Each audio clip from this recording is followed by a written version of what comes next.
Here right now, a very serious issue. The South African Society of Psychiatrists has called for the immediate intervention and overhaul of the entire mental health care system in Gauteng. This comes in response to the investigative report issued by the Health Ombud, Professor Malegapuru Makgoba, on the circumstances surrounding the deaths of 94 mentally ill patients in the care of non-governmental organizations contracted by the Gauteng Health Department. To talk more about this issue, we're joined in studio by Professor Bernard Janse van Rensburg. He's the president of the South African Society of Psychiatrists. Thanks so much. It's good to have you, Prof. The Society has called for the immediate intervention and overhaul of the entire mental health care system in Gauteng. Is the situation better in other provinces? Is it only Gauteng? I think that's what we would like to add as well. Yeah. Indeed, it's as if the highlights is in the Gauteng area at the moment, but we know of challenges in the Eastern Cape, in Free State, Mpumalanga, other areas which may not even have all of the structures, for example, review boards, overseeing review boards and so forth. So it's not just Gauteng, most definitely other areas. This is too. something nationwide that you're calling for. When you heard this report coming out from the Ombud, I mean, what was your immediate reaction? Was it almost a relief that some of the things that are happening are finally out and open in the public? It's been quite long anticipated. As we know, the Society of Psychiatrists has actually been involved in this issue for more than 2 years, to be honest. So to have the Ombud's report coming out was a culmination of a long process. And it's sad to say that it had to take this type of circumstances to put emphasis on the issue of mental health and the dire needs to look at services and structures to support and to have networks of care in place to address. What you've said is that the current situation is a direct result of accumulating years of neglect, delay, failure to prioritize mental health care services in Gauteng, as well as now, as you've mentioned, in other provinces as well. Why has it taken so long to act on a sector that is obviously plagued by terrible mismanagement? I must say it may not just be a South African challenge in many respects. So mental health and psychiatric services worldwide seems to be struggling to be properly prioritized.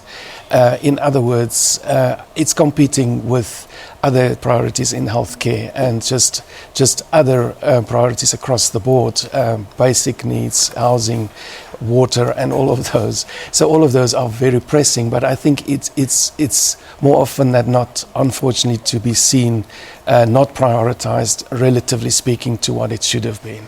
And I think it happens in a society where, in a group of the population where it's not a natural process following out of that people may advocate for themselves in terms of putting the spotlight on what their needs and requirements may have to be. So it's as if there is not a specific advocacy process following from the users themselves, and that may be part of the dynamic here. I know that you're calling for the correct and differential licensing of NGOs, and that I think is a very big thing, and a very hard lesson learned from this Ezedimeni crisis that we saw ourselves in, the tragedy there.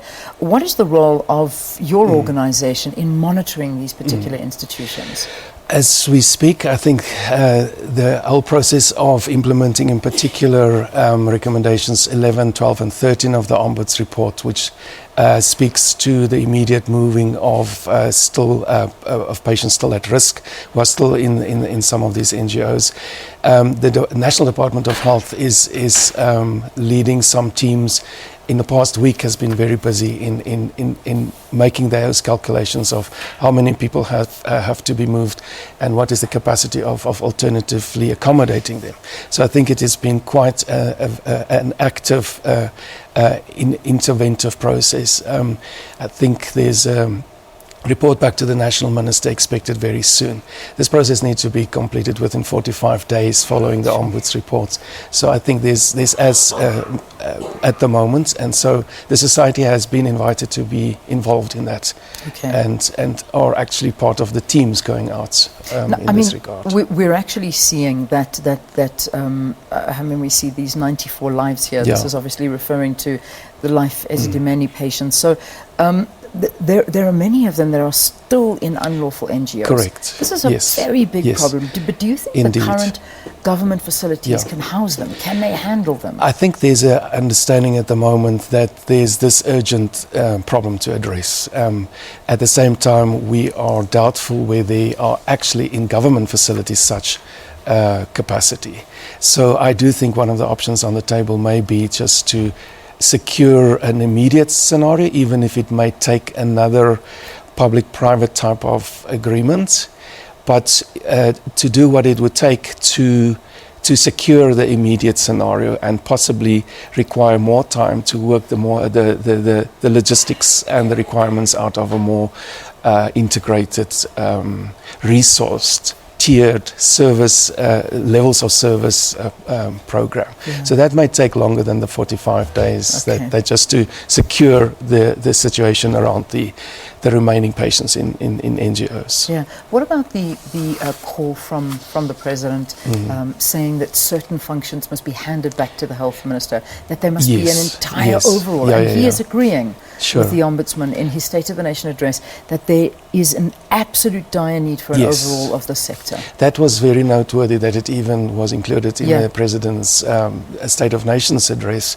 And so we're anticipating from the Society of Psychiatry that there will be really urgent steps taken to address that. But it would take some change of legislation, and I think those processes will be put in place. So it is going to take time. It may take time. So again, two aspects: the immediate securing of the patients that may still be at risk in the current NGOs, but to almost buy time while people are held in a safe space, to work out the detail of really this resourced, equipped system that we all hope for, that could be a result now from just this. Finally, as we wrap up this interview, it's so sad that it has to take the death of 94, and we're saying 94, but still the Ombud said that there's probably going to be more deaths out of this. To have an overhaul like this, when there have been cries from you or other organizations that this is desperately needed, it's worrying that this is happening in other sectors as well. I could only agree, and I hope that we could look forward towards concluding with something concrete and practical.